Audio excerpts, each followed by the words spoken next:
உன்னுடைய சாப்பாட்டுக்கு முன்னாடி காக்கைக்கு ஒரு பகுதிக்கு அன்னமாவது வெய்யி. அத்தோடு மட்டுமல்லாமல் ஜீவராசிகளுக்கு துன்புறுத்தாத.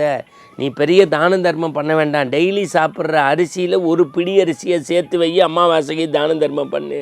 உன்னுடைய வீட்டு திருமணங்களை எளிய முறையில் நடத்து. வரதட்சணை வாங்காத, பட்டாடை உடுத்தாத, காப்பி குடிக்காத.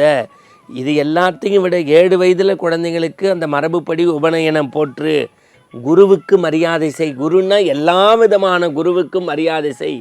இப்படி எளிய வாழ்க்கை மூலம் இந்த மண்ணுலகில் மகத்தான கருத்துக்களை விதைத்த மகா பெரியவர் பாதத்தை பற்றுவது ஆனந்தத்தின் பேரானந்தம். 68வது பீடாதிபதியாக ஜெகன் புகழும் ஜெகத்குருவாக இந்த மண்ணில் பல்வேறு அதிசயங்களை எல்லோரும் சமம் என்று கருதி செய்த மகா பெரியவருடைய சிறப்புகளை அவ்வப்போது பார்த்து வருகின்றோம். அவற்றில் ஒரு சில உங்கள் பார்வைக்கு. ஒரு புலர்காலை பொழுது அவருடைய குழந்தையின் பெயர் சந்திரமௌலி. பெரியவருடைய வார்த்தையில் அவர் குழந்தை வயதுன்னா அவருக்கு 30-35 வயசு. அவர் இளையாத்தங்குடி முகாமுக்கு பார்க்க போகிறார். பெரியவர் என்ன விஷயம்னு கேட்குறார். இல்லை, வெள்ளி சனி ஞாயிறு எனக்கு விடுப்பு, திங்கட்கிழமை கோகுலாஷ்டமி தேசிய விடுமுறை, அதுக்காக 4 நாள் உங்கள் பக்கத்தில் இருந்து பணிவிட பண்ணலான்னு. ரொம்ப மகிழ்ச்சி. தாயார் எப்படி இருக்காங்க? சௌக்கியமாக இருக்காங்க. போய் உணவருந்துங்கிறார். 1968 நடந்த சம்பவம்.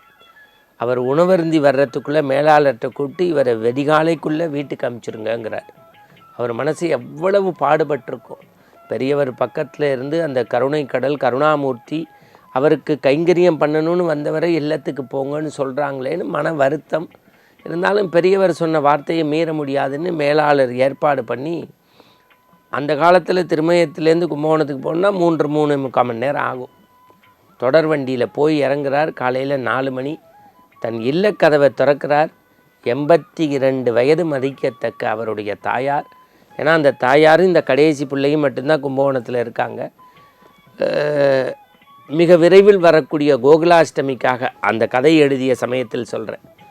அதிர்சத்துக்கு பாகு கிண்டிகிட்டு இருந்திருக்காங்க. அந்த குமிட்டி அடுப்பு சரிஞ்சு பாகு மேலே ஊற்றிடுச்சு. இவர் கதவை திறந்து உள்ளே போகிறதுக்கும் அந்த தாயாரை காப்பாற்றுறதுக்கும் நேரம் சரியாக இருந்திருக்கு.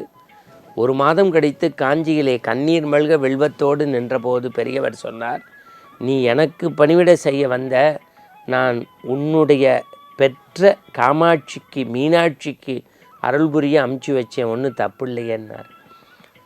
மாதா பிதா குரு தெய்வம் என்று சொன்ன மகான்கள் மத்தியில் தாயை தெய்வமாக மதிக்க கற்றுக் கொடுத்த மகான் நம்முடைய காஞ்சி மகான். ஒரு 62 வயது மதிக்கத்தக்க ஒரு மனிதரும் அவருடைய துணைவியும் ஒரு நண்பகல் வேலையில் ஸ்ரீமடத்துக்கு போகிறாங்க. பெரியவரை சேவிக்கிறாங்க. அவருக்கு எல்லா செல்வ வளம், குழந்தைங்கள்லாம் பிறந்து திருமண வயதை எட்டி எல்லாம் நல்லபடியாக முடிஞ்சு, ஆங்கிலத்தில் கம்ஃபர்ட் ஜோன் சொல்லுவாங்களே, அப்படி வசதி வாய்ப்போடு இருக்கிறவருக்கு ஒரு பெரிய மனக்குறை. நான் காசி ராமேஸ்வரம்னு சேத்திரங்களுக்கெல்லாம் போய் சமுத்திரத்தில் போய் நான் மூழ்கி நிறைய சர்வீஸ் பண்ணணும்னு நினச்சேன், என்னால் முடியல. 103 வயது மதிக்கத்தக்க என் தாயாரை இல்லத்தில் வச்சு பணிவிட பண்ண வேண்டியிருக்குன்னு.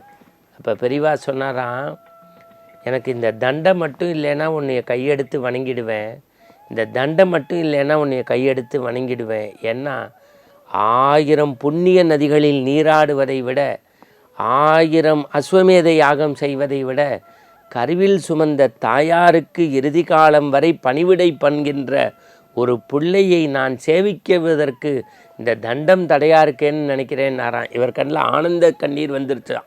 நம்ம காசிக்கு போவதும் ராமேஸ்வரத்துக்கு போவதும் பெருமைன்னு நினைக்கிறோம். ஆனால் பெரியவர் சொல்கிறார், பெத்த தாய்க்கு பணிவிட பண்ணி அவ கண்ணில் நீர் வராமல் பார்த்துக்கிறது தான் புண்ணிய சமுத்திர நீராடல் அப்படின்னு எழுதுகிறார்.